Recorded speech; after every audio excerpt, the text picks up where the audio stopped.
Hello friends, welcome to my channel Amen Coaching Center. So today I'm going to explain your started account third chapter, accounting standards, concepts, objectives and benefits.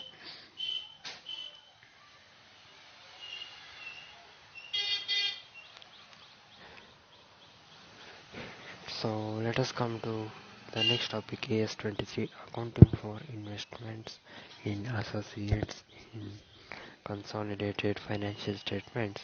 So in AS23 it tells us about the principle and procedure for recognizing investment in association, and in the consolidated financial statement of the investor. An investor who presents the consolidated financial statement should account for investments in associate as per equity method in accordance with this standard, but in its separate financial statement.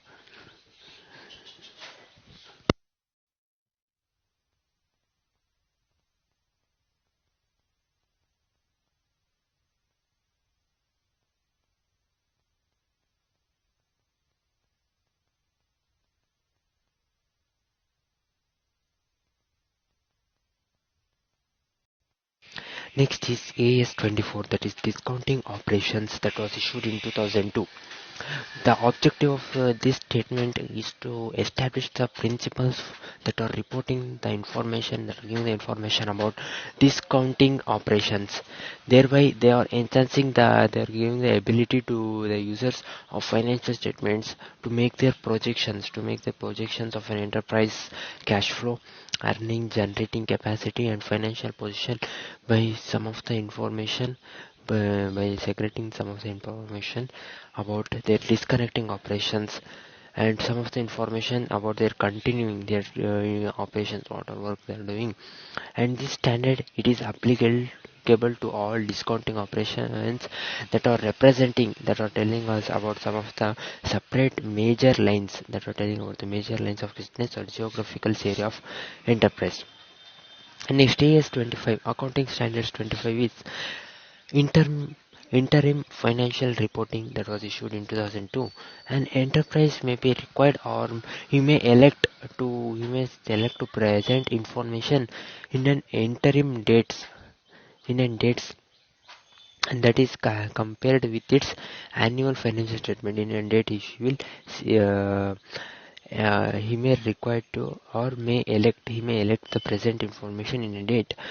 As per the annual financial statement, there will be a timeline and cost consideration, and the standard prescribes the minimum contents, and that tells them the minimum contents of an interim financial report, and requires that an enterprise who elects to prepare and present an interim financial report, who prepares the financial report, should comply with this standard, should follow this standard. An enterprise who prepares the financial report of their company should follow this standard. And it also takes some of the principles of recognition and measurement.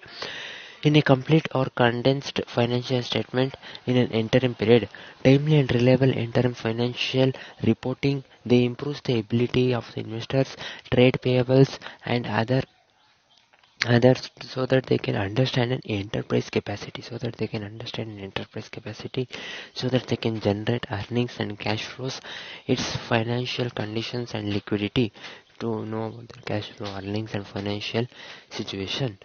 It is the interim financial reporting is important. Next is AS26 is Intangible Assets, that was issued in 2002.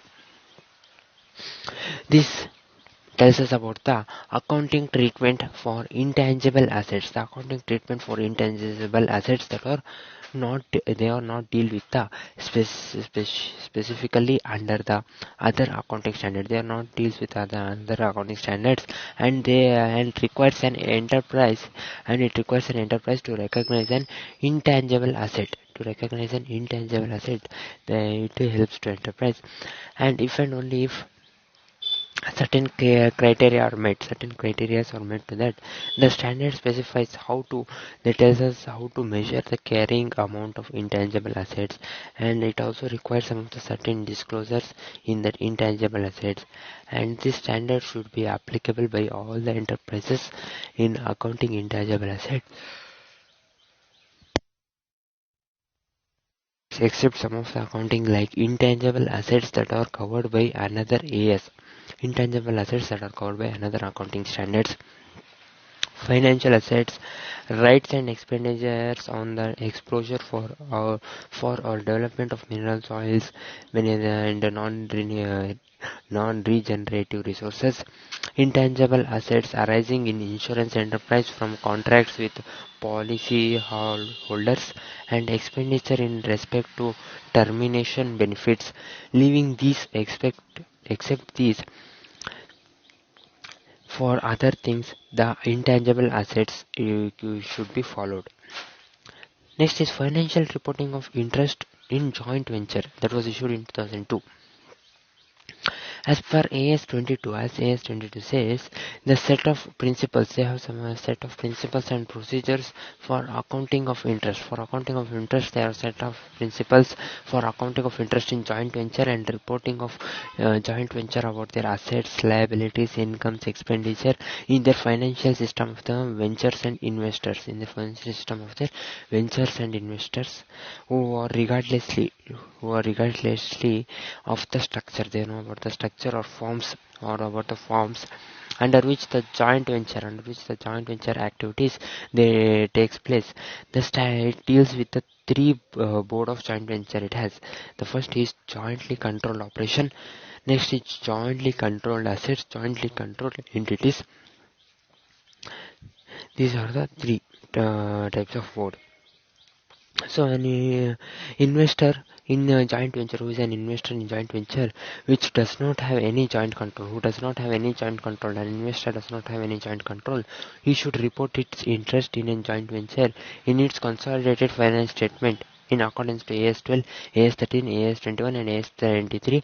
He should tell an investor who does not have any an investor in joint venture who does not have any control on the joint venture, he should report his interest. He should have some of the control that he should complain. He should report to joint venture in the financial statements in accordance to AS13, AS20 and AS23. He can do a report. Next, impairment of assets that was issued in 2002. So AS28 that prescribes the procedures prescribes them to be applied to ensure that the assets of an enterprise are carried at an amount that not exceeding their recoverability amount. The assets of that company does not exceed their recovery amount, like that they should put. Next, the standard also lays down, they have some of the principle for reversible of impairment losses, and they prescribe some certain disclosures. They have some information about certain disclosures in respect of impaired assets, and an enterprise is required to should access at each balance sheet date whether there is an indication that an enterprise may be impaired. Whether there is indication in that balance sheet whether the enterprise may be impaired, he should check every day. And if such an indication, indication he sees in that balance sheet, the enterprise should require to estimate some of the recoverable amount he should take, and the impairment losses what he have to do, and if any should be recognized in the profit and loss account, he should take that amount.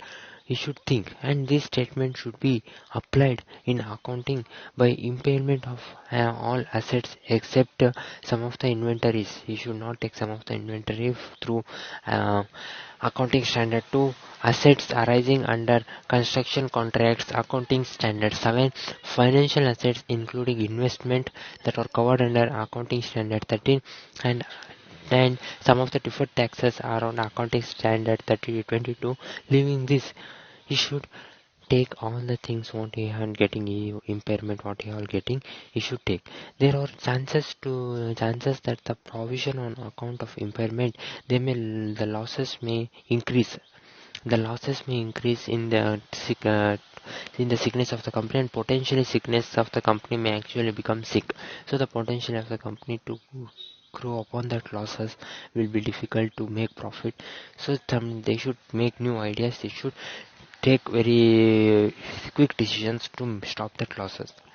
Next, AS 29 is provision, contingent liability and contingent assets issued in 2003. In this, the objective of AS29 objective is to ensure that appropriate recognition criteria and measurements that are measurement basis are applied to provisions and contingent liability, and sufficient information should be disclosed in the notes to the financial statements to make the users to understand their nature, timing and amount of the company. And also this standard it applies in accounting for provisions and contingent liability and contingent assets resulting from the financial instrument.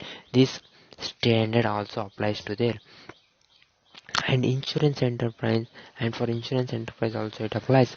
The standard will not apply to provisions, it will not apply to provisions liability that are resulting from executing controls, from their executing controls that are liability that are profit you are getting. It does not apply to there, and those covered under any other accounting standard it does not apply. Next is AS30 Financial Instruments Recognition and Measurement that are issued in 2008. So Accounting Standard 30 is issued by the Council of Institute of Chartered Accounts of India, a Council of Institute of Chartered Account of India.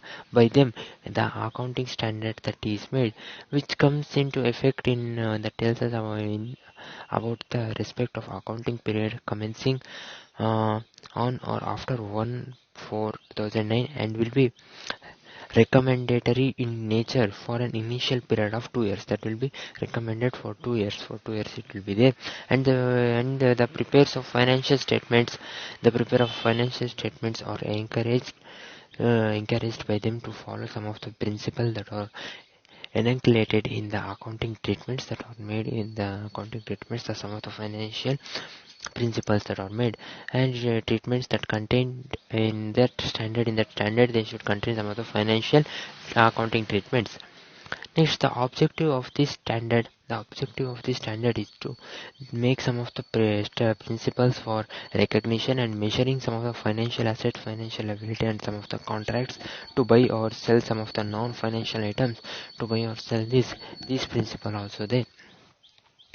Next is Financial Instrument Presentation issued in 2008. So Accounting Standard 31 this was also issued by the Council of Institute of Chartered Accounts of India, that comes into effect in respect to the accounting period in same 1/4/2009 and will be recommendatory in nature for an initial period of 2 years, and they prepare some of the financial statements or they prepare for, and they are encouraged to follow the principles in the accounting treatment. So it has same words, and here also both are same. Let us see what is the financial instrument, what does it mean.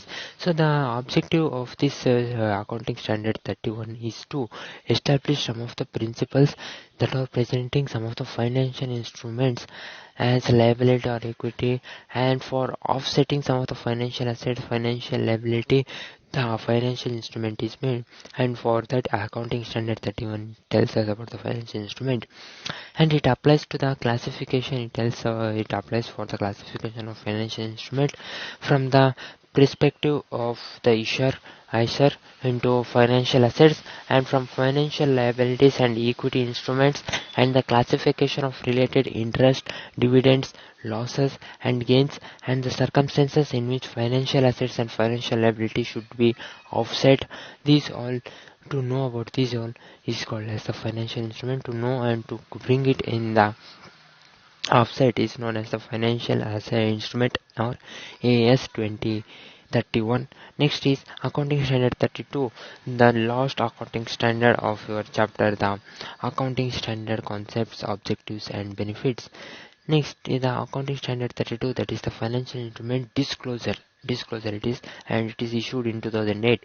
The object of this standard is to require some of the entities to provide disclosure in that financial statements that enables their user to significance of financial instruments for entity and financial position and performance, and the nature and extent of risk arising from the financial instruments to which the entity is exposed during the period, and the reporting date, and how the entity manages those risks.